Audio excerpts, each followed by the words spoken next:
Welcome back. Mind Bully Podcast, a podcast focused on beating the hell out of your negative voice, the inner critic, the self-narrative, the voice that says you're stupid for trying anything real, new, exciting that you want to do. The voice, and for this episode, the voice that tells you not to approach that young lady, that young man, that friend group that you want to approach with. We'll talk about that in a second.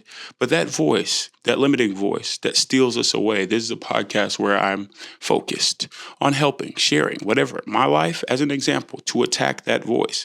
6'9" young brother, Dallas, Texas, beautiful, fine, chocolate skin, a ninja boy, proud to be a ninja boy. The youngest of 4 siblings from Dallas, Texas. Glad that we've been acquainted with each other. This episode, spit it out. I never cut these out. I never edit. We got that done. This episode, what is it called? Episode right here is about social anxiety. And I wanted to talk about that. For this month, Mental Health Awareness Month, it's very important to be able to shine a light and place our focus certainly on the necessity to have these conversations, have a conversation of how do we expose and shed light to our own experiences, the deep, dark, rooted things that nobody likes to share, that nobody likes to talk about. This is a podcast that from beginning of time, I'm focused on overcoming that, on unraveling that, uncovering, I already said that, unleashing that. But for this month, I never edit these, but I do want to be specific and intentional on the conversations that we have around mental health. And for this one, again, social anxiety, getting into it, my thoughts on social anxiety and my own experience, because I never wanted this to be from a place of armchair philosopher. No, because I'm a learner, a lifelong learner, just like you listening. And while you're driving, while you're working out, while you're running, just like you moving your body, I may move my body and learn on the way too. And so as we're on this step, and we're climbing, the journey within the climb, as we're learning and applying new skills to our life, we should help a brother out, help a sister out. And this is what this show is for. When I think about anxiety and having a hesitation, a fear, I would like to ask myself, why? And where does it come from? And to be quite honest, it's interesting because before I started doing social media at Mind Bully Podcast, at King No on all socials, before I started doing it, I honestly didn't struggle with a anxiety in a social setting, whether it's with the boys, whether it's with the ladies. Since a kid, I've always been a curious, inquisitive type kid, rebellious. But obviously you grow up and you want to connect. I'm a twin. And so when I saw my brother enroll in that class with that big, the instrument, it's called a baritone. And I went that way and did the wrong things and got with the gangs and the hustlers and finally picked up this orange ball, the basketball. When I saw that I can connect and build a community that way, it's almost like the game of basketball. It forces you to get out there into different groups. And since I am a Nigerian immigrant, I never fit the boxes that people wanted me to be in. At the crib, I was the ninja boy, eating eba and pine wine. If you don't know what that is, cool. Don't worry about it. I was eating like that, but in the school, I was trying to fit in. And so I never did. And so, and my mama wasn't buying the Jordans because she wasn't doing that. Immigrant values is different. Anyways, she was buying a Ross surprise or a Dillard's Outlet surprise or a Nordstrom Rack surprise. And I was over there trying to sell it. I was a salesman to the kids in school. Like, oh, no, this is new. You ain't heard these Japanese. These, knowing that they was from no names. But anyways, saying all that, the items that I had and I wore in my life weren't the cool items, so to speak. And it's almost cool now because it's like, ew, how dare I want to fit in and be cool? But when you're in your adolescent years, you want that connection, you want that bond, you want that mark that says, hey, I'm cool too. And It's interesting. I always ramble on here, which this is a chat. Why is it that we still lead in this moment of our lives with what we have? We lead with our cars. We lead with our clothes. We lead with our follower count. We lead with the conversation that we're involved in. We lead with our intellect. We lead with all these seemingly identifiers that is not who we are. And it's interesting because when you talk about social anxiety, the main thing your mind wants is certainty that, oh, I know they'll like me because we got something in common. So we can just lead with that. But then when you find your space or self in a space where on the outside, the external, you have nothing in common, how do you walk in there confident, bold, sharing your story? And for me, going back to childhood, it was a challenge to find my footing. It was a challenge to navigate understanding who I am in the adolescent stages, the maturation stages. Oh, am I going to fold and do what they do, or am I going to stay with my family values? Sometimes I'm a rebel at the crib because, Mama, I'm not coming home at 8 p.m. every day. I'm sorry. I got to explore. I got to figure myself out. I am a growing boy, too. I get to learn, too. Pops was in Nigeria for 10 years. He got his visa denied. He's a pharmacist. He went over there to handle some business, tried to come back, didn't get it happen. We could talk about that. I've talked about that a lot. But I'm noticing, even from a mental health side, it did hinder me. It hindered me in several ways. Thankfully, I stand on the foundation of faith. Thankfully, that prayers work. It don't matter where you are in the country. If you praying for your kids, they work, thankfully. And I'm grateful to have a family and a father to be able to pour into me from that, but not having been that tangible presence in my life. I do see how it hindered me in trying to find security in what people said about me. Whether it was a coach, 7th grade, I didn't make the basketball team. And I remember the Coach Ramos, I shouldn't have said his name, but I did, in Crowley Middle School in Fort Worth, Texas.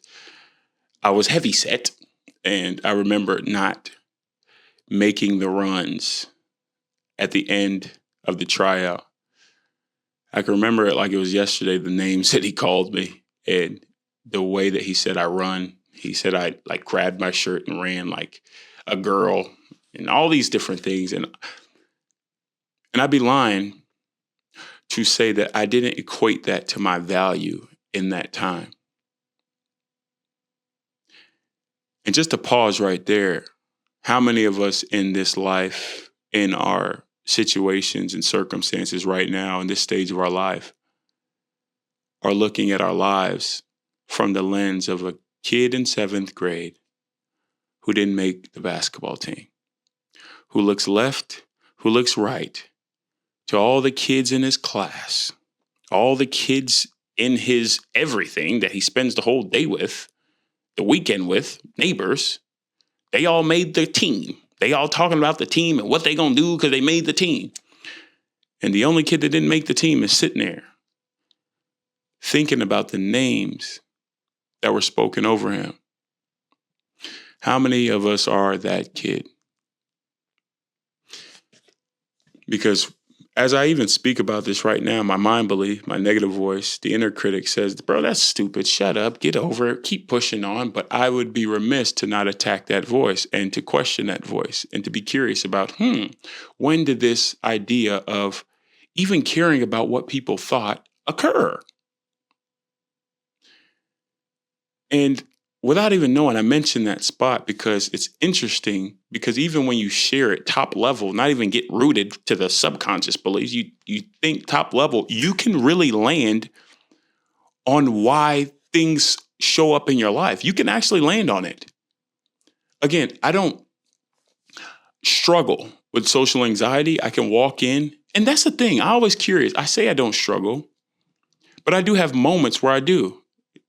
Case in point, when I feel like I'm rushed, especially if I'm going to church late, and when you walk into church or in a big assembly and you don't have a safe seat and it's a lot of people and the worship going is loud, you're going to have to monster stiff arms of people to get a seat. And for me, I don't care. I always sit in the same spot, like the front row of like the balcony area, because I like some space and I want a seat.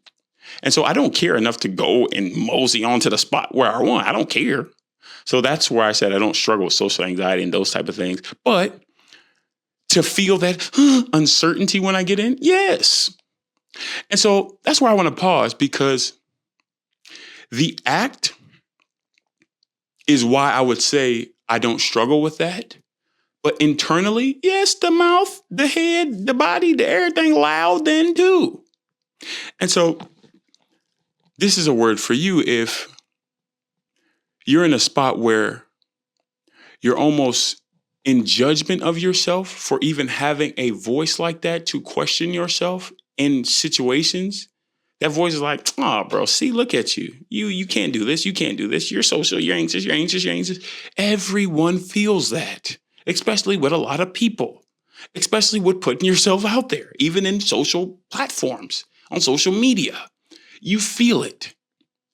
But the difference is, and the reason, again, why I said I don't struggle with it, because you have a choice to put it out there. You have a choice to approach. You have a choice to go forward anyways.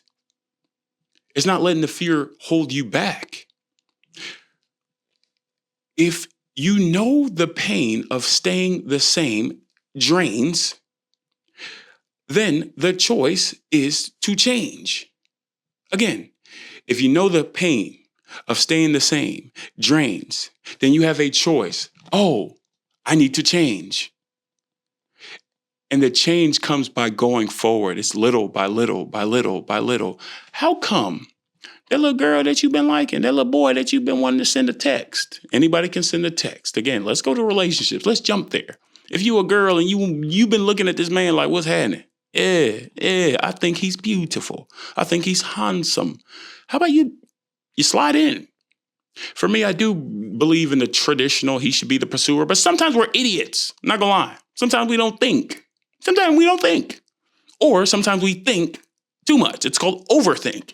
It's called we're so focused on what we're trying to build and communicate while you over there with your arms folded like, man, he better come talk to me. Well, he won't.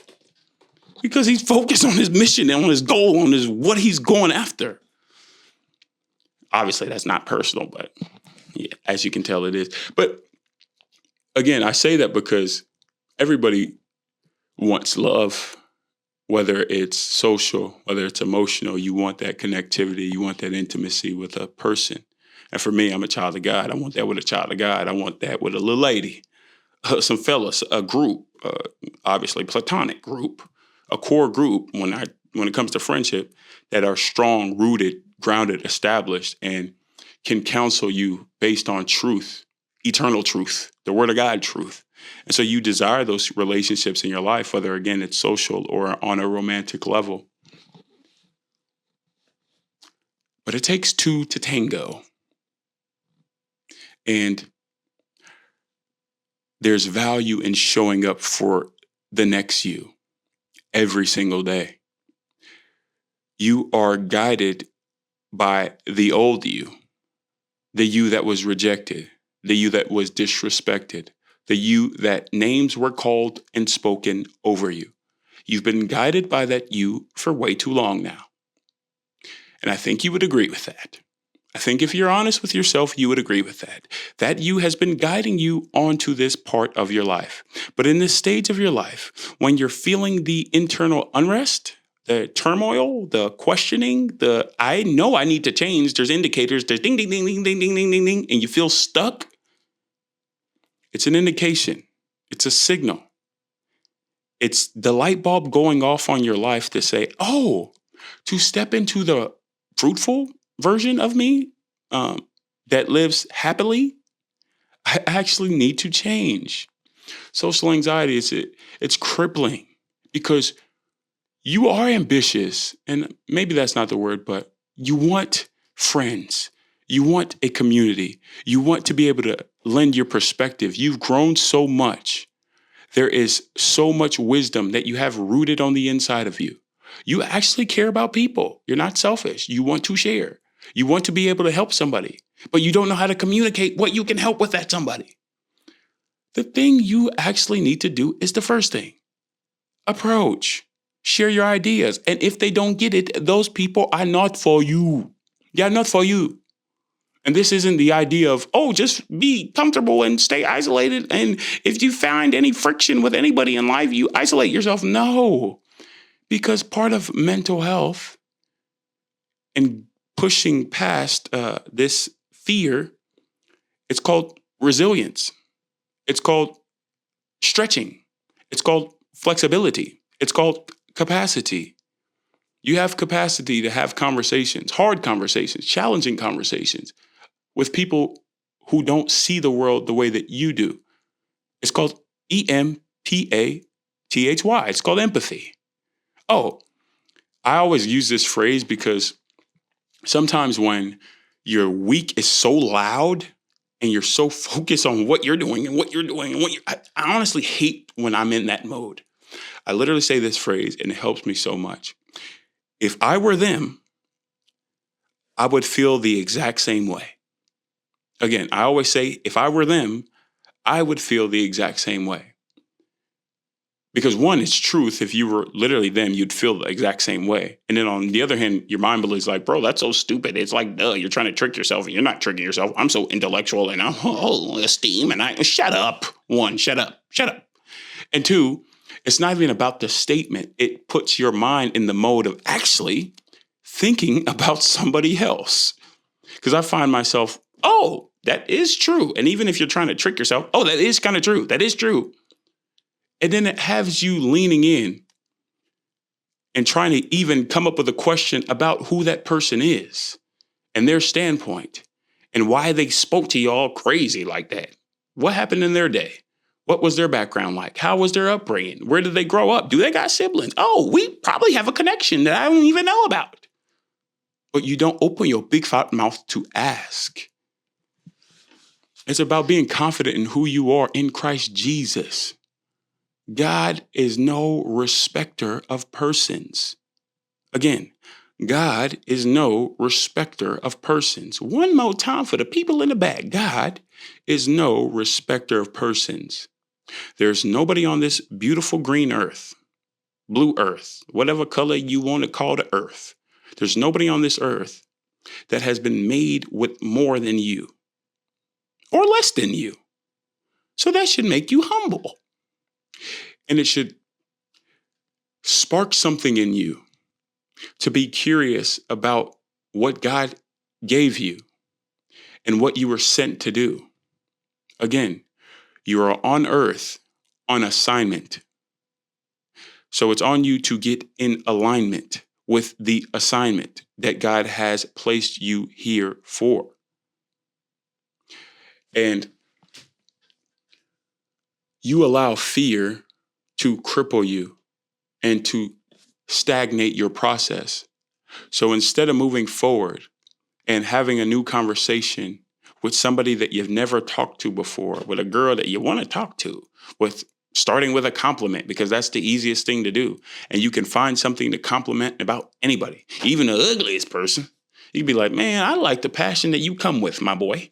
I like how confident you are. I like anyways, you get the point. You can find something that you can honestly compliment. It's not because I don't like soft and surface level compliment. Like, boy, you beautiful. I understand. But how about this? Instead of, oh, girl, you gorgeous. Let me give you a little tip, little brother. Girls that I've seen, women, beautiful ladies, because I honestly like this on a lady because I like this on me. And I compliment my mom on this too. So anyways, platonic and skin for me. Oh my God. If I see the little sister with some good skin, she gonna get a compliment from the kid. Your skin glowing. Ooh. You see your skin, yeah? I have this app. It's called the Raya app. It's RAYA app. And this app, right? It's supposed to be for popular people. I did the air quotes if you didn't see. Popular people. We pay, and nobody get on there. It's kind of superficial, but anyways, I kind of like it because the icon on there is doing what it does. You understand? But I never really reply because honestly, hate texting on anything. So I'm an in-person guy. Anyways, I get on this app, and this is a approach that I do all the time. I like to, in life, when people don't know me, I want to be loud about who I am. And it's perfect for this episode because I have maxims. It's called the MAXIMS that I live my life by because, again, when life gets too loud, you need to have guidelines. It's principles. It's first principles for, how do I show up in this work meeting, this social setting, this group? We going on a double date or something. And I ain't been out the house for a week, only to the gym and to the crib, and to church. How do I function? Because in college, you see people every single day on teams. You see people every single day. You're already trained. Everything in life has to be trained. So it's like, okay, go to this book of maxims to say, okay, I teach people who I am. And so I don't care what I feel. I'm going to go exert myself loud until I settle. What does that look like? Oh, Norense, you sound crazy. Here's what it looks like. If I know I'm going somewhere, let's say to a social event or somewhere where I know I'm going to be talking to people, I'm loud. First, I'm singing before I get in there. So I got a tune in my heart. So I'm jovial. My mood is up. You understand? Because we're people. You got to rev up the engines. You got to rev it up. Even before a game, you get the music going. Then your body all flowing. Then you're flirty. Anyways, and then I do the next thing, which is I do my thing. I like the accent. Sometimes I just do the accent just because it's me. And so I lead with that. Whatever your thing is, the quirky, silly, oh, you're stupid. Yeah, because life ain't that deep, but it is deep. So it's a paradox. But anyways, I do that because it gets me in the mode of play. This is probably bad. I'm not gonna lie. With every conversation, with every situation that I walk in, and I just met you, I don't care who you are, honestly. I'm trying to amuse myself. But don't get me wrong. I want to serve you. I want to be there for you. I want to hear you out. I want to hear your story. I really care about people. Honestly, I care. I'm not just, lip service. I care. But first and foremost, I'm trying to amuse myself. I want to have fun. I ain't been out the house in a minute. I'm trying to amuse myself. And so when I come up with something funny on the spot, I'm like, dang, that was kind of good. And so that's why I do the accent, because sometimes it can just come out of me. You understand? The accent is dangerous, especially on the streets of Dayton. When I say beautiful skin and hair, my God, you see the skin glowing, like a baby's bottom, but a grown baby, because that would be weird. But anyways, that's what I say on the apps, on the Raya apps. And all this is to say, find your thing. Play with life. Understand that God gave you a beautiful mind, and he's placed you on earth at such a time as this. And to know that your perspective is needed. It's actually needed. Actually, when everybody's high strung and everybody, think about it. Think of your next social situation as if you were a fly on the wall. And a fly on the wall that could talk and got eyes and was like a person, but a fly on the wall. It's almost like you're looking at an experience. You're watching a basketball game. Let's say that, right? And you're participating in this basketball game from the stands. And so, yeah, you're watching a game. Let's say it like that. You're watching a game from the stands. You're looking at everybody. And you're understanding that everybody feels the same way, especially if somewhere for the first time. Oh, I don't have nobody that I know and I can go over there and step over and have a crutch of knowing them already. Or, we're in a bar and I don't have the crutch of getting a drink and holding my drink and sipping the drink and the drink has ice in it and I don't have nothing left to hide behind. Because that's what you do. You hide. You hide behind your little beverage. You hide behind your little friends.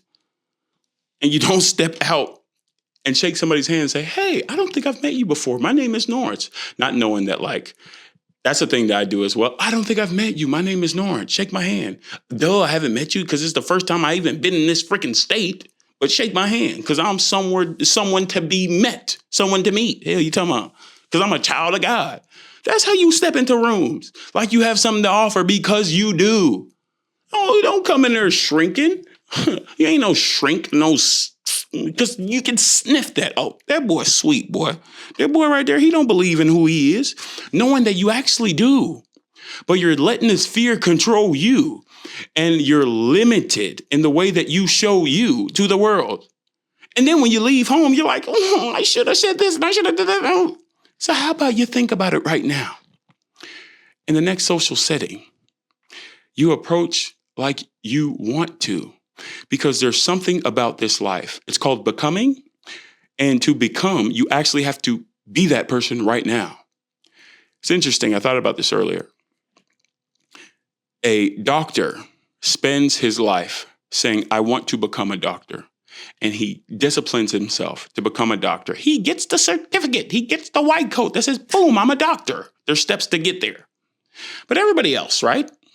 A basketball player, a soccer player, the creative arts, a rapper, a singer. When did they get this idea, or not say idea, when did they get this, okay, stamp of approval? You're a basketball player. You're a soccer player. You're an R&B artist. You're a creative person. When did they get that stamp? Do you wait to get the achievement to say, man, okay, I'm an NCAA basketball player. Okay, I'm an NBA basketball player. I played in the G League. I played overseas. I'm a professional basketball player. Oh, I got the platinum plaque. I'm an R&B artist. Oh, I made this and it was on Forbes or whatever. Do you wait to share what you do and share your quote unquote title? First of all, it's problematic if you lead with, oh, I'm a basketball player. I like to challenge that language, because language is very important. I happen to be a 6'9", beautiful brother, body like a Greek god, but a child of God, first and foremost, with accents like that. But an Edo accent, with an Edo accent, a Niger accent, mind you, that happens to play basketball, that happens to have a podcast, that happens to like fashion and do happen. You get the point. You don't lead with your job title because that's problematic. But for this conversation, how do you place a stamp, a flag on that identity? Do you wait for the achievement, for the external validation to say, oh man, I'm courageous, I'm audacious, I'm this person that people love? Or you determine that on the inside and you become it every single day? I think it's the latter.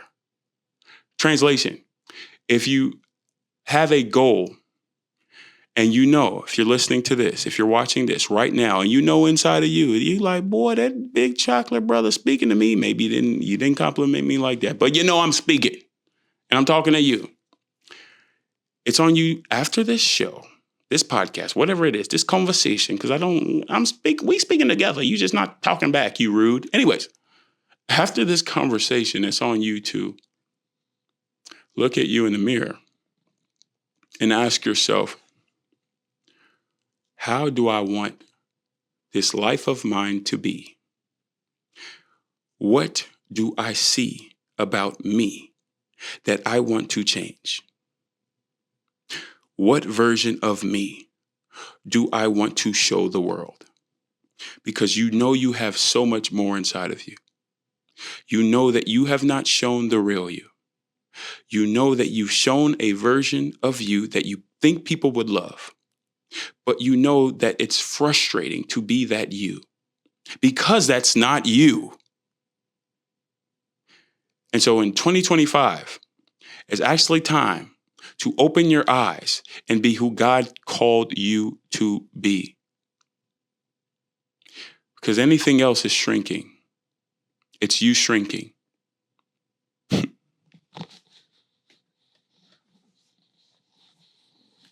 Social anxiety. I have a lot of tips because I've been in a lot of social settings, whether it's working with different organizations and putting myself out there and doing shows and different things. I have a lot of tips, but before the tips, it's really on the mindset and the beliefs that you have about yourself that I'm trying to knock over your big fat head. Trying to knock that over, because it's not the truth. The enemy, the adversary after your life, wants to dwindle down every single part of your life and have you walking in with your freaking head down. You put your head up, dude. I don't care what you look like. I don't care what you look like. Oh man, I want to get in the gym and I'm not where I want to get in the gym. Man, you better show up with what you got, because what you got ain't less than. It's not average. It's extraordinary. You got a mission, you got to go, and you dedicate yourself with that, and you don't show up, oh, I made this. Yeah, you'd be proud of the progress you've made, but it's not, oh, look at the external, because that's not you anyway. This is an earth suit. I joke about my looks. I ain't joking, because God, you got eyes. Anyway, I ain't joking. I joke about, because it's an earth suit. That's not who you are anyways. And so you should be proud of the progress you've made, the dedication, the separation from who you were before. It's called elevation. You should be proud of that, but you don't lead with that. You lead with who you are on the inside.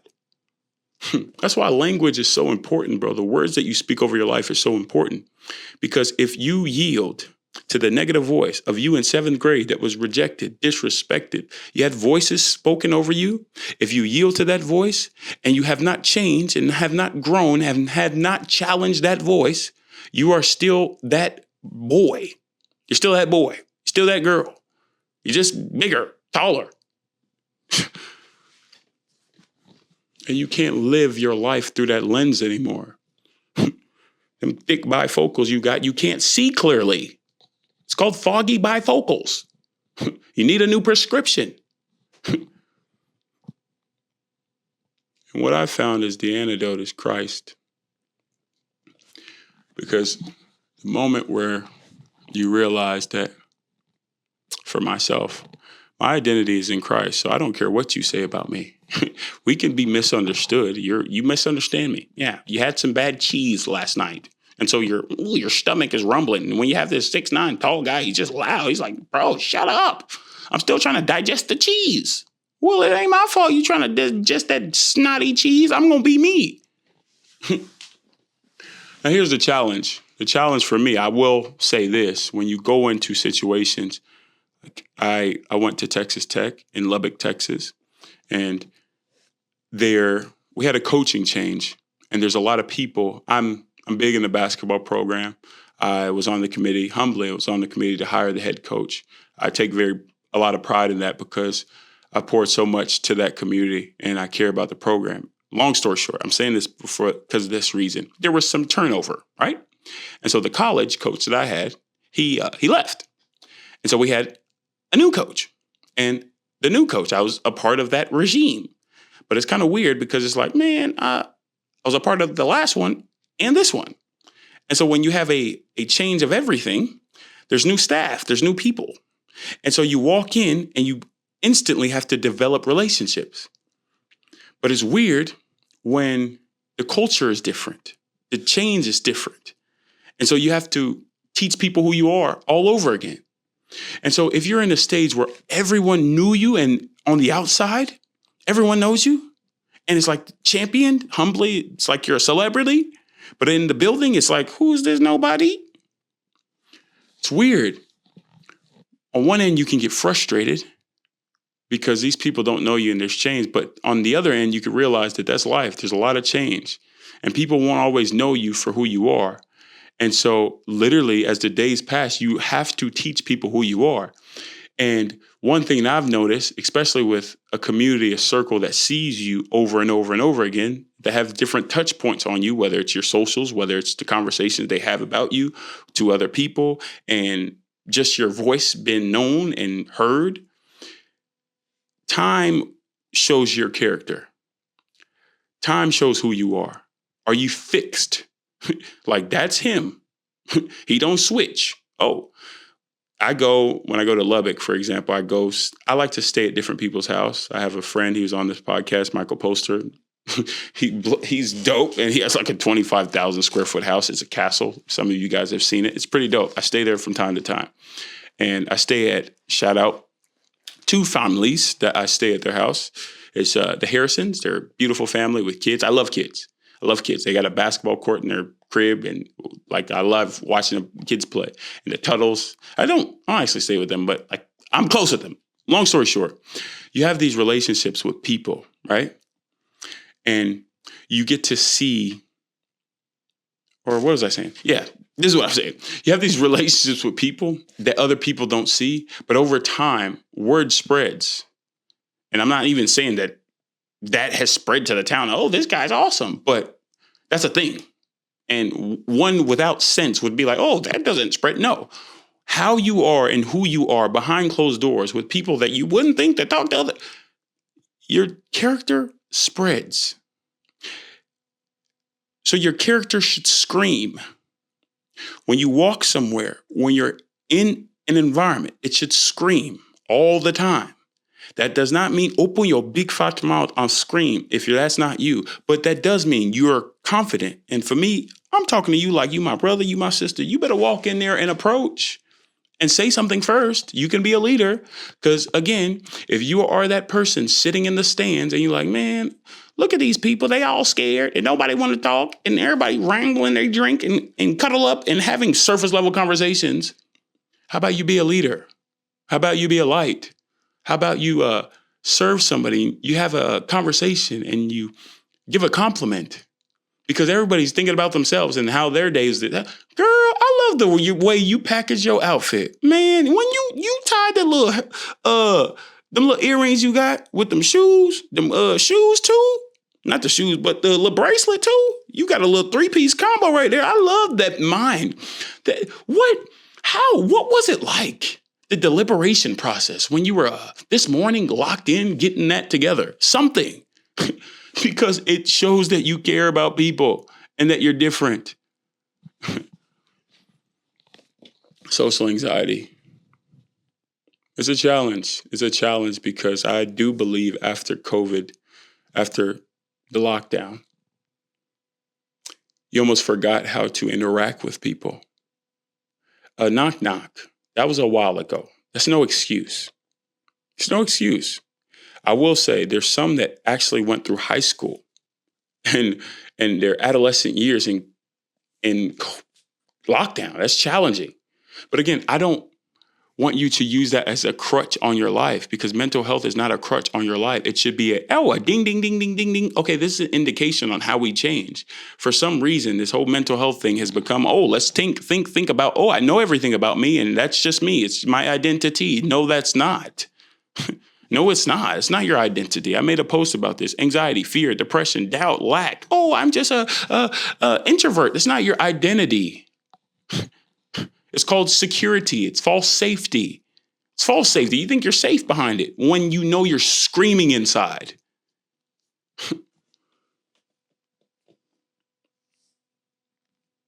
Don't get it twisted. Don't get it twisted. You are someone that needs to be shared with the world. I say that a lot.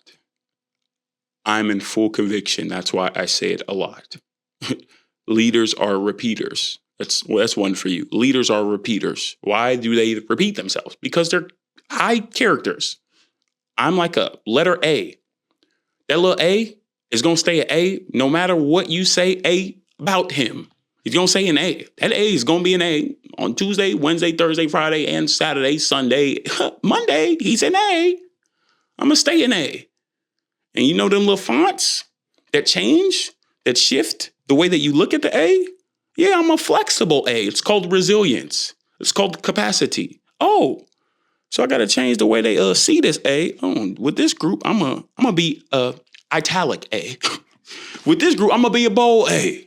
I'm always probably a bold A, but a bold, italic, bold, you get the point. Be able to be flexible. Be able to bend and twist who you are, not changing who you are.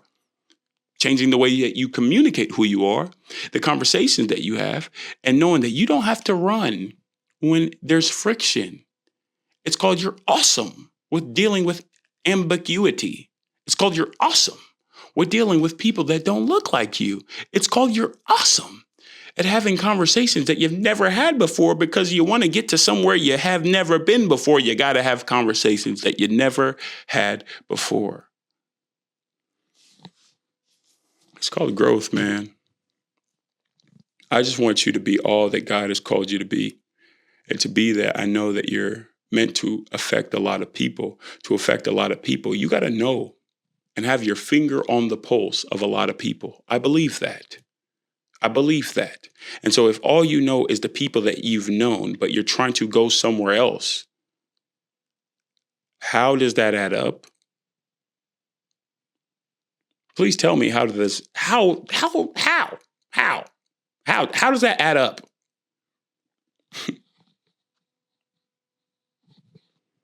There's another part of you that is the best you.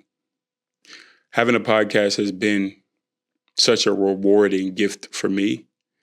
And I started this knowing that I wanted to share my heart.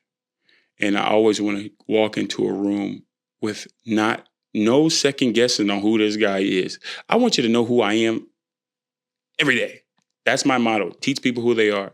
Teach people who you are. Give people permission to be themselves. Live this life with authenticity, audaciously. Live with audacity. It's a loud life, authentic life. Not saying authentic, I don't change. No, you change as you grow, but you remain the same. You're the same you, but you're learning about who you are. It's called a revelation. It's called getting the word to know how God sees you and to know what you're called here to do. I've been blessed with having a podcast, and there's dark days and there's hard moments where on the external, you're pouring into so many people all over the world, whether it's with the content, and you switch your focus from having one-on-one interviews with people that I admire, which I want to get back to. I say that a lot and haven't had the time to lock into that, which I like for myself, and you pivot to doing content that touch a lot of people around the world. And you're trying to find, for me, income and building income. I've talked about this a lot. You're trying to figure it out, but then you have great ideas, but then you go back into your week and then you're stressed. There's a lot on you. And so you're not able to even think about the vision that you had before.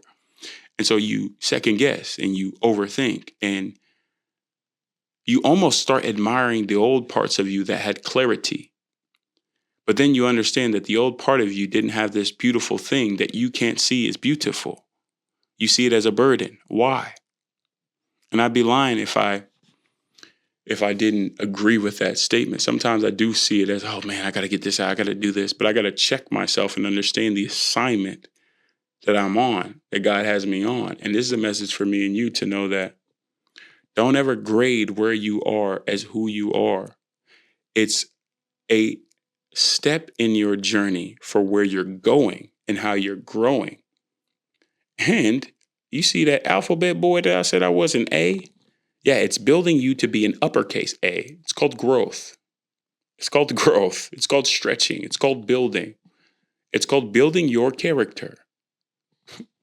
Because right now you're a character. Anyways, I just wanted to rhyme.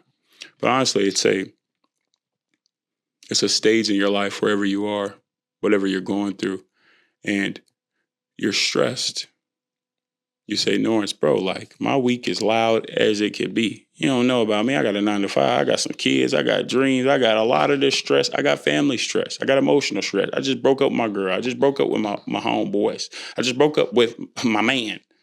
He broke up with me. She broke up with me. I did something wrong. I'm in shame. All of that. You have so much that on your head. And your mind bully is telling you to focus on that, focus on that, focus on that, focus on that, and get you down, down, down, down, down. But you know the real you inside of you knows you will see this through. And you know that you want more for yourself. And so no matter the stage that you have or are in, no matter the stage that you are in, I have no idea, again, what you're going through. But I know that it's on you to turn it, to shift your perspective on whatever is true, noble, just, trustworthy. If there's anything righteous, worthy of praise, of good report, meditate on those things. Meditate on those things. Fix your face on those things. Think on those things long, hard, often, every single day. Think on those things. Man, I do want to look girl. I want to look man. How do I put myself in those environments to then breed the confidence to then have the conversation? There's steps to it. But if you focus on your hard week, if you focus on what you don't have, when it's time to have those conversations to actually grow and build those relationships you want to, you'll only be thinking about you. And then you'll look like a fool, a selfish fool. And that's not even who you are. But you're so fixated on focusing on what you are not that you never share what you are. I just want you to lead with an accurate representation of the light that you are. Give yourself a chance. It's not a chance to be liked. It's a chance to be loved. And it's not loved by them. It's a loved by you. Because it's a loved by you if you actually show up as you. Again, I lead with, I'm trying to amuse myself. With a heart posture focused on serving everyone else. At the moment, I checked the time, and I've been going way longer than I thought I would go, because this idea and this conversation with social anxiety has me pumped up. I love talking about social settings and getting people together. And honestly, this is an indication that I always say this, I need to start a group. I need to do something. I need to do something in person, because I love these. And I love attacking that negative voice that holds us back from who and where we're supposed to be going. And so if you like these conversations, if you got anything out of this conversation, do me a favor.